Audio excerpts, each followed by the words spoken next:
pasti banyak tamu ya. Nah, tamu itu kan terkadang ini ada yang mengaku dia itu Sabdo Palon, ini setahu saya. Ada yang mengaku dia itu sebenarnya Satrio Piningin, ada yang mengaku dia Ratu Adil, Imam Mahdi, terus dibimbing sama yang Bodronoyo dan lain sebagainya. Menyikapi tamu-tamu yang model seperti itu, yang mengambil sikap apa?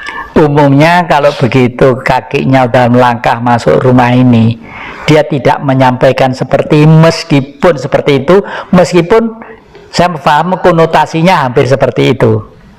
Misalnya yang merasa sebagai demong yang semar segala macam, tapi tidak sevulgar itu. Tapi ya saya mong. Saya pancing pelan-pelan, dia akhirnya itu ya kena senjata cokro itu mari badar karena PDW. Ada lagi yang satu menganggap dia Imam Mahdi. Tapi anehnya itu selalu begini. Tongkat toko aku kan iku kunci lho kuwi. Iki sing roh kuncine rubai zaman iki sakmene wis masih presiden gak sukses karena apa? Gak direstui Imam Mahdi. Padahal dia yang nganggep Imam Mahdi itu dia, ya anak bantu sana masih hidup sekarang. Umurnya kira-kira 45 gitu loh sekarang masih hidup. Terus saya itu dikasih tak simpen nih kok, dikasih tokat hubel-hubel kuai ndak genah gitu. Ya jenenge tak simpen aja lah gitu. Isinya apa aku ya gak ngerti yang jenenge diwai ya. Ya gitu. Jadi banyak yang gitu tuh.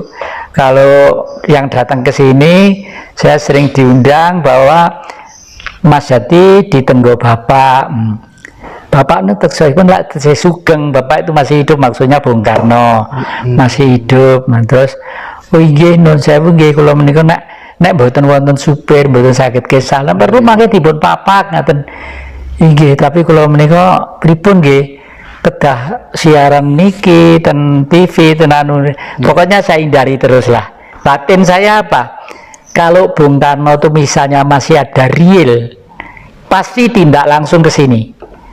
Karena dulu tahun 63, 61, 62, waktu di makam Blitar, di makam Yang Putri Yang Kakung, Bung Karno ngedikan paring dawuh, Jati besok sing terus nih bapak, itu kata-katanya.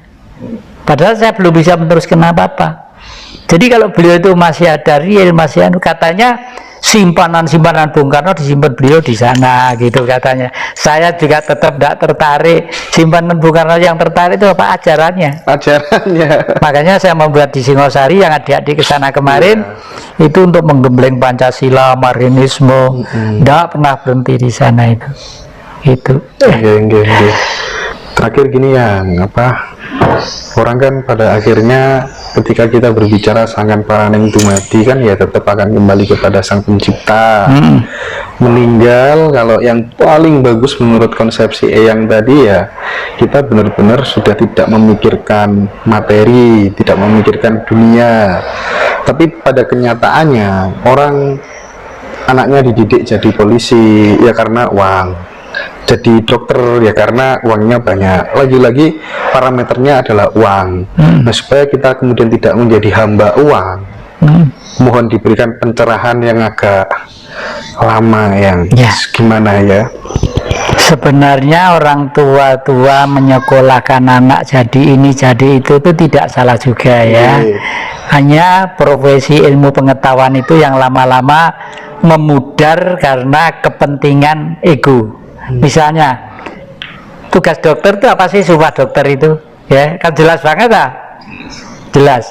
Tapi setelah menjadi dokter, ya maaf ini saya sendiri sering ke dokter ya, setelah menjadi dokter umumnya loh sumpah itu udah tidak terlaksana lagi. Sarjana hukum apa sih tujuannya sebenarnya? Menyelesaikan permasalahan dengan bijak dan adil, didasari oleh hukum. Tapi karena hukum dasar itu sudah dihancurkan oleh undang-undang, akhirnya ya tamengnya undang-undang, menurut undang-undang ini adalah ini itu dan lain sebagainya itu ya. Makanya sekolah yang kira-kira masih dipakai hidup sebagai sangune urip ya mungkin jurusan eksak ya, teknik khususnya ya, itu menjadi seorang engineering, menjadi seorang apa ya gitu, yang ya artinya eksak lah, rasional lah gitu. Kalau sosial umumnya itu wis nyeleweng kabeh. Nyeleweng kabeh.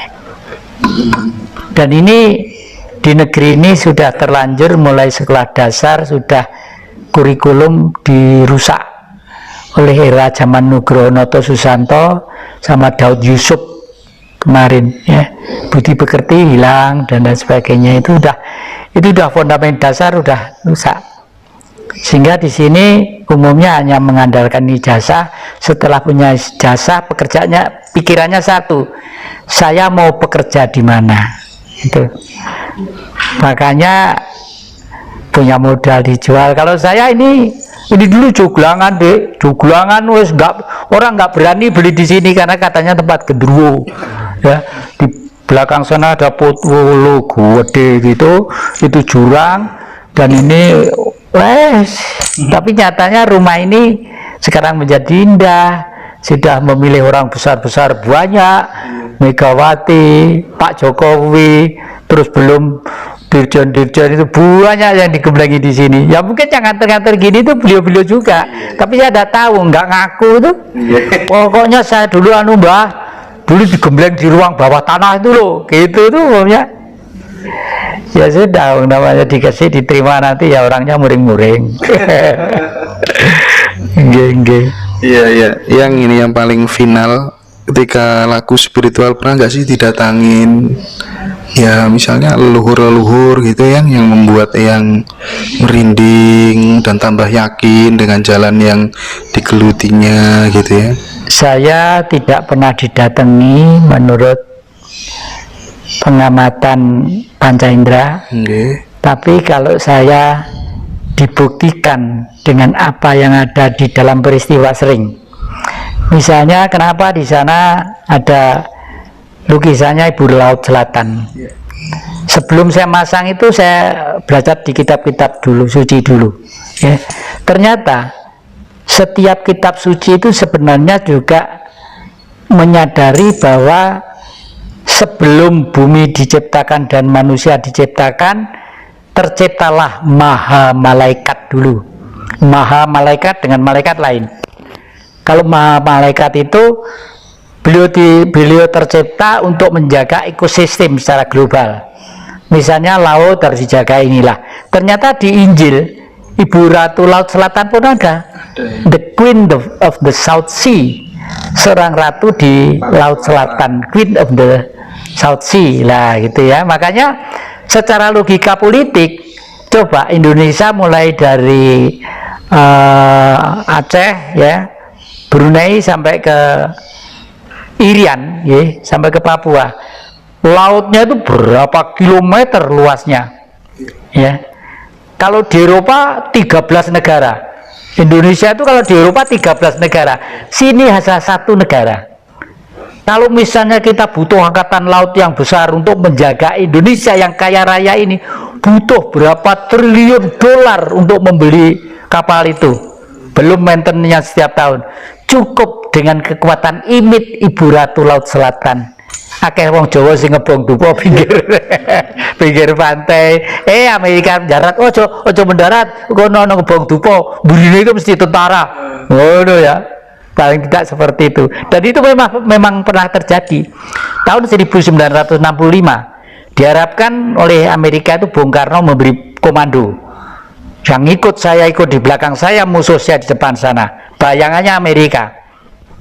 Armada 7 km dari Cilacap, standby di sana. Kalau Bung Karno memberi komando, Jawa Barat melawan Jawa Timur, Jawa Timur melawan Jawa Tengah dan sebagainya, mesti begitu. Masing-masing dibagi senjata ringan, tembak-tembakan. Lewes entek rakyatnya mati kabeh, baru Amerika masuk menguasai. Seperti Amerika dulu punya suku Indian, Australia punya aborigin, sekarang punya orang kulit putih semua. Maaf loh orang kulit putih ya, white skin, I'm sorry, because it is a history, international history. Seperti itu. Jadi makanya sekarang raja-raja akan kita himpun sekali, dulur dari Cirebon datang, besok pagi dari Ternate datang, itu mencoba merajut kembali adat dan kebudayaan yang ada, termasuk nguri-uri pesan-pesan leluhur, arahnya ke sana. Closing statement untuk para elit tentang apa tuh namanya, kita harus kembali kepada apa budaya bangsa kita, kerajaan dan lain sebagainya. Kalau elit sekarang, Iya, ya tidak akan menerima deh, Nggak akan menerima, Nggak akan ya. menerima, karena elit sekarang tuh sudah enak dan nikmat dari yang dia perjuangkan selama meskipun ini. mereka sebenarnya paham itu salah ya, Yang ya. Paham itu salah besar, salah itu besar. Iya. Oke, yang Jatikusumo, saya beserta rombongan mengucapkan terima kasih banyak yang sudah bersedia berbagi cerita dengan kami semuanya. Mudah-mudahan membawa manfaat, arti dan guna, yang diparingi sehat selalu, ya, panjang umur, bisa tercapai dan terwujud apa yang dicita-citakan dan diidealkan. Karena yang ada di dalam pikiran Eyang lagi-lagi di usia yang sekarang ini adalah berpikir tentang orang lain, berpikir tentang kebangkitan Nusantara. Mudah-mudahan Eyang sehat selalu. Oke, terima kasih. Yang terakhir pesan saya kepada adik-adik yang muda-muda, jangan patah semangat, jangan patah arang, harus terus. Masa yang akan datang, masanya adik-adik. Kalau adik-adik punya pikiran-pikiran yang belum terpecahkan, japri ke kakek ya, tetap semangat dan ucapkan merdeka. Merdeka. Terima kasih banyak teman-teman. Saya akhiri. Assalamualaikum warahmatullahi wabarakatuh. Rahayu, rahayu, rahayu, sagung dumadi.